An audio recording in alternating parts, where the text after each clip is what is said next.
I see it found some augmentation crystals. I was not even aware it knew about them. Well done. So, what does it think? They don't make me look any wider, do they? I find I'm already too wide as it is.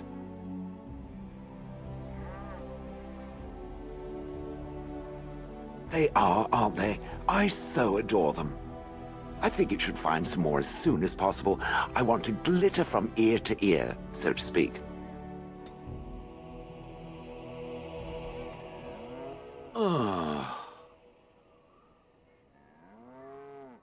Oh, that. Merely reflecting on the hopeless nature of the task in front of it. The most likely outcome is that it and its companions will become a stain on some rock for the Darkspawn to tread upon. I shall be moved to a single tear by the tragedy.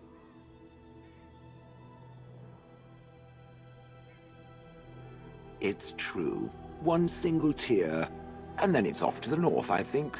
Or maybe west. I haven't decided. What's that? Did it hear flapping wings? There may be pigeons nearby. We should be alert.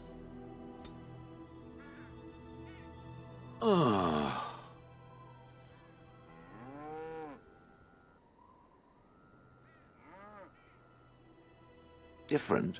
Different than what? Different than a statue? Different than a log? Should I talk in a monotone?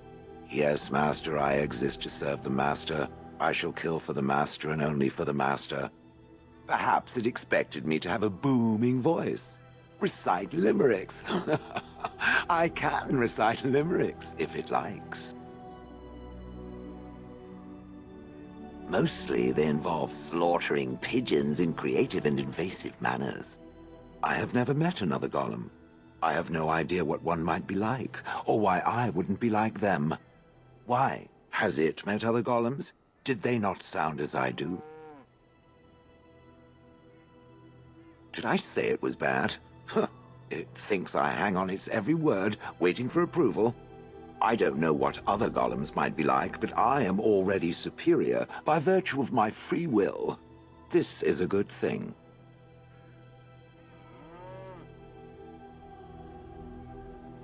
So is being drawn and quartered. Maybe I'm not the only one with a smart mouth, Now stop talking so much. The wagging of its moist little tongue is distracting.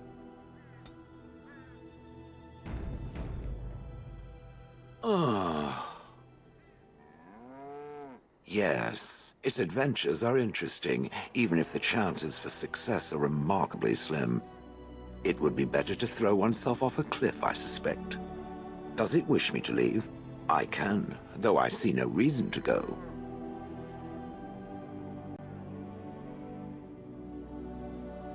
No doubt. Without me, it would have to carry its inventory on its own. Perhaps we should continue. Its chances of success are small enough without further dawdling.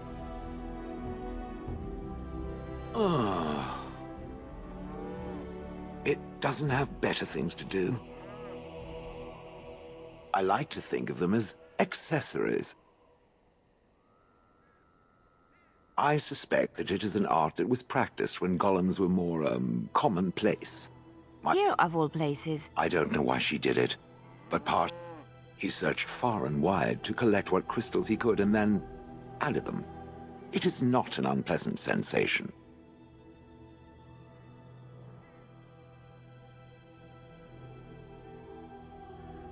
As I understand it, the crystals allow me to alter the flow of magic around me. Wilhelm had hoped to turn me into a battery of mana, something he could tap at will.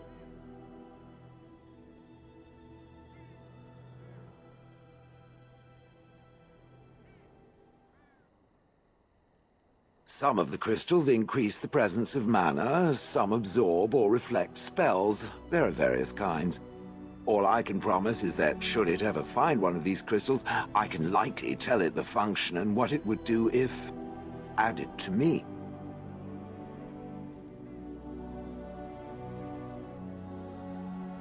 Why not? I don't get to wear clothing and other adornments like the rest of you creatures after all. That answers its question, I assume? Unless it has more. Oh yes, that I remember quite well. My former master, the Mage Wilhelm, he brought me. That I remember quite well. My foot ruled the land. I, being little more than a glorified possession at the time, was brought along. Oh, how he enjoyed impressing the villagers with me. Gollum, snarl at that villager there, be fearsome.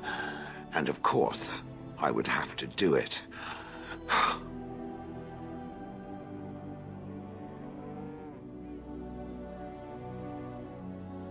I'd have happily stomped them all into paste, and then ripped down their little houses and stomped on them, too. In fact, after 30 years of watching them, I'd do it twice. What I didn't like was being ordered to do it. Dangled in front of those frightened morons like some scary thing. Once I was a statue, it took those villagers years before they'd even approach me. The first one to actually work up the nerve to touch me urinated himself. Ugh.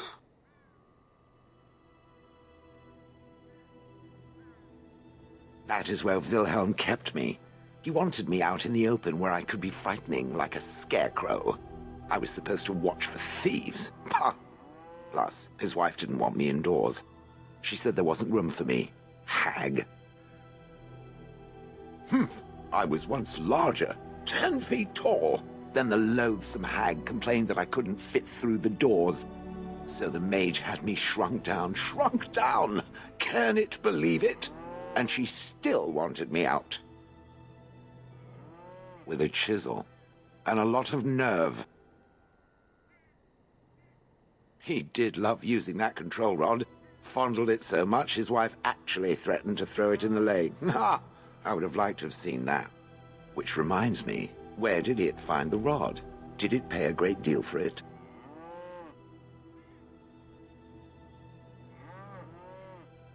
Hag. I traveled with the mage. He did a lot of traveling, I remember that. But where we went, it is rather fuzzy. I remember great battles, fighting many humans long ago. They were all very soft and squishy. And before that, No, there are only images. I was somewhere dark.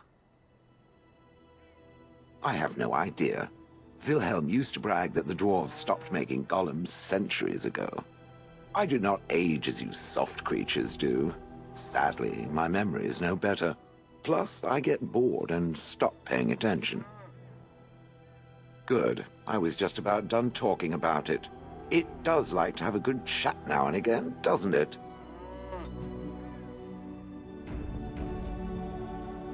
Ah.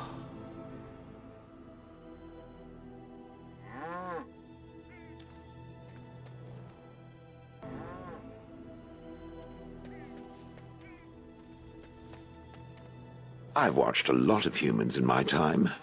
It should be aware that I've decided that it is not much like any of them.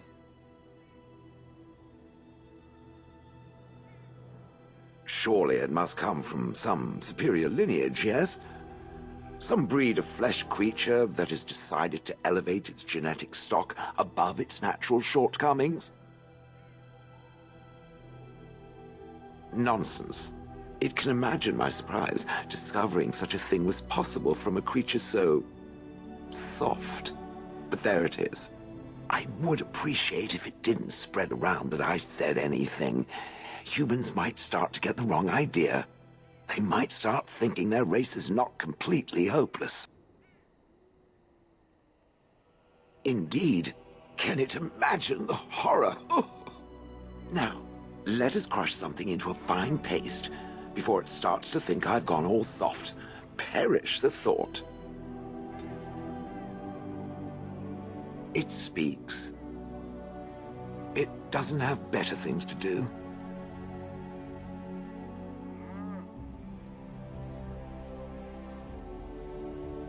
Did I not already tell it that I do not remember doing such? I remember having a master. My memories of what happened to him are vague.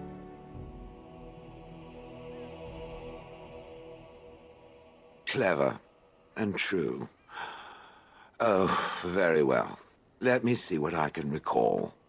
My former master enjoyed experimenting upon me. I remember that much. There was tinkering with spells, and then the crystals. He was very eager to alter my function, I think. Flattery, and obvious flattery too. I feel warm and fuzzy inside. He possessed my control rod, and back then, it would have prevented me from doing anything he did not command me to, no matter how I might have wished to. So what happened? I am unsure. He was experimenting, and then nothing. And then he was gone. I was standing where I was, in the village, and I could no longer move. The villagers came, poked and prodded me in fear, and then realized they could neither move me nor destroy me, so they simply left me. And in time, I forgot I hadn't stood there all along.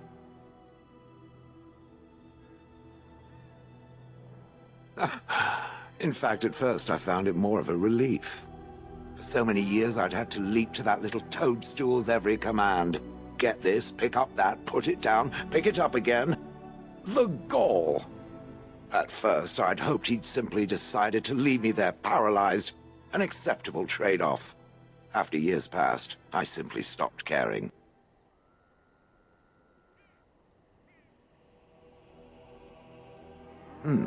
Possibly.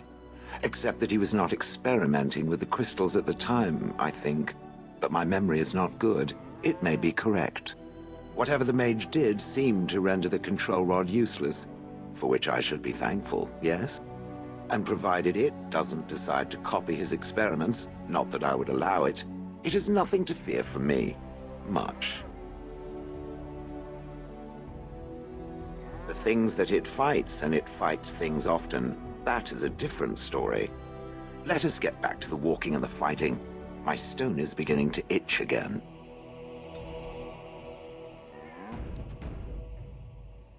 It speaks. It doesn't have better things to do. That part I know, as Wilhelm often bragged about it to whomever was willing to listen to him. He claimed to have found me in the Deep Roads. I was in the ruins of a Tig, he said, deactivated, with my control rod not far away.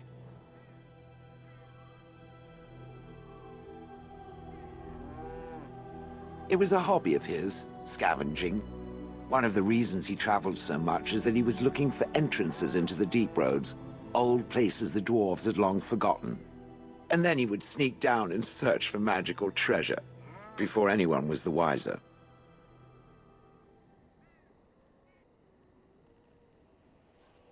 No, that secretive bastard refused to tell me. I would ask and ask, but no. He used to say that one day, if I were compliant and didn't talk back at his wife, he would take me there and I could look around myself. Rotten, lying bastard. If I had his head in my hands now, I would squeeze it like a giant lemon. Squish. I wouldn't have had to put up with the twit, and I would be none the wiser. I don't think I was aware while I was there. Not like in the village.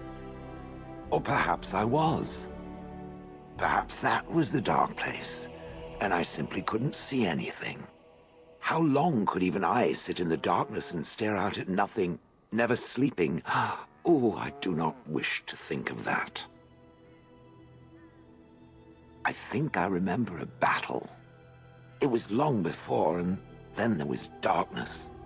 Bah, in short, no, I do not remember why I was there. It makes no difference.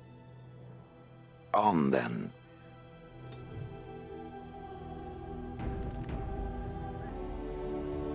It speaks. It doesn't have better things to do.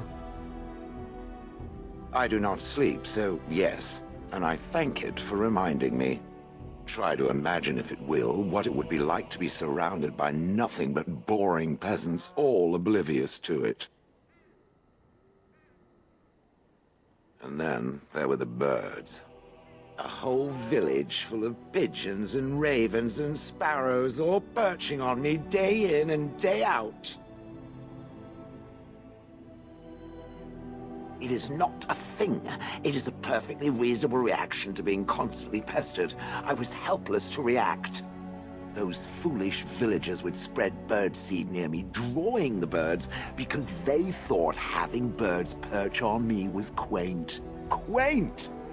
If there hadn't been the occasional kind soul to scour me clean, I don't care to discuss this anymore.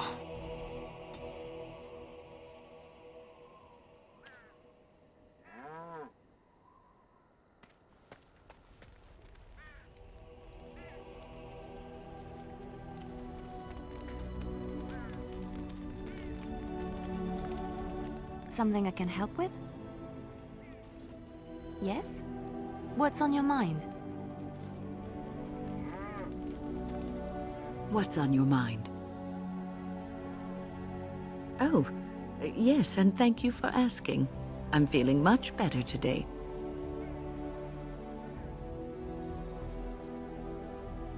Well, thank you for your kindness, my dear. It certainly warms these rickety old bones. What's on your mind? Is something troubling you? No one said it would be easy. You are one of the 2 surviving Grey Wardens in Ferelden. You defend all of us, and much rests on your shoulders. It may not mean much to you, but thank you for having the courage to continue to fight. And that gives me hope.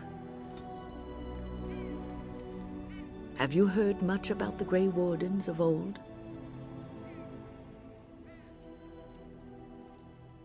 It was said that watching the Wardens ride in on their white griffins was enough to rouse a weary heart and put the dance back in the step of an old man. The Grey Wardens were powerful, feared and respected, but they also inspired the common people. I remember a tale that was told to me many years ago.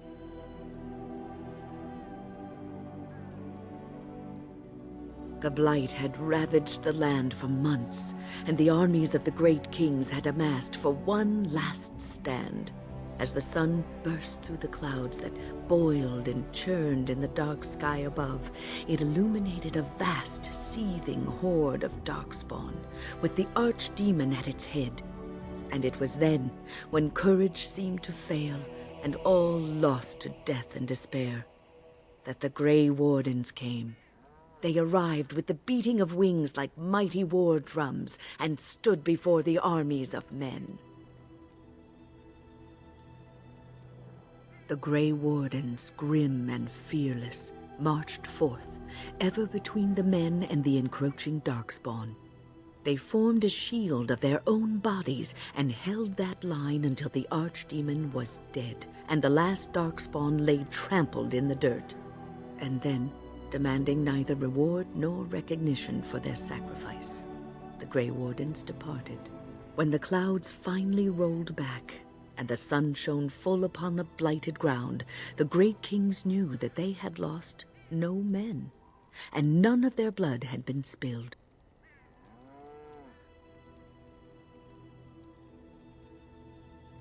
This is a tale about no battle the Grey Wardens have fought, and yet about them all.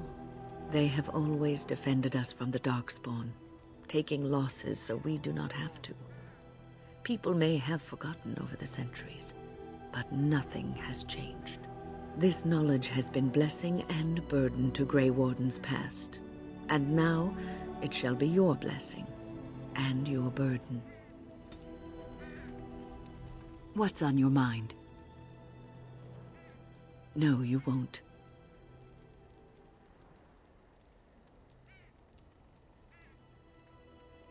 Because you were not looking for the answer, but for someone to tell you that in spite of it, you'll be all right.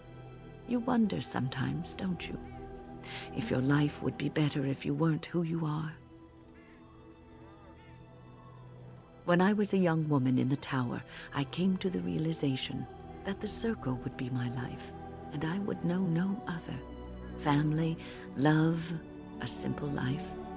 These were things that others took for granted, that I would never have. It made me very moody. All I could think of was being trapped in that tower with no way out and no end in sight. I started hating my life and myself, and one night I found myself in the tower's chapel. I was seeking refuge, maybe answers.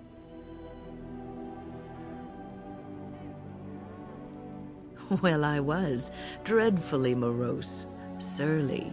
Anyway, where was I? Ah, yes, the chapel. I must have looked tearful or made some noise, because the revered mother came out and decided to speak to me. And because I had no one else to talk to, I talked to her. I must have said many silly things, but she told me that the Maker puts us all on our paths for a reason, and fighting our intended course is what causes so much anguish.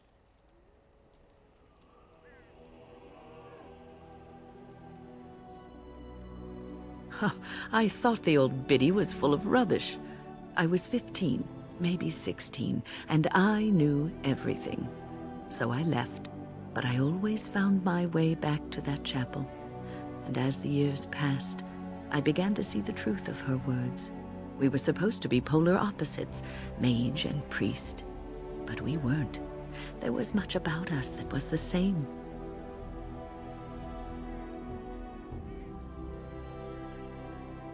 Not all priests choose their path. Some children are given to the chantry to raise and become initiates. The revered mother had lived in the chantry all her life, as I had been in the tower for all of mine. She taught me that you can find your family in the people around you, that you can love your work and find fulfillment in duty.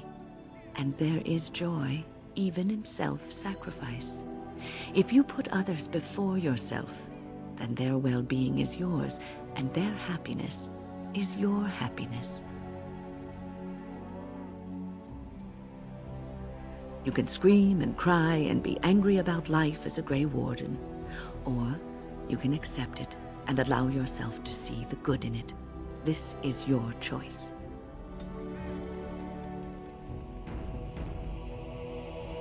What's on your mind? It is no trouble.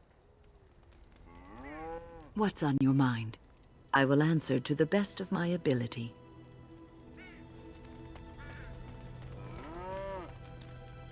You call?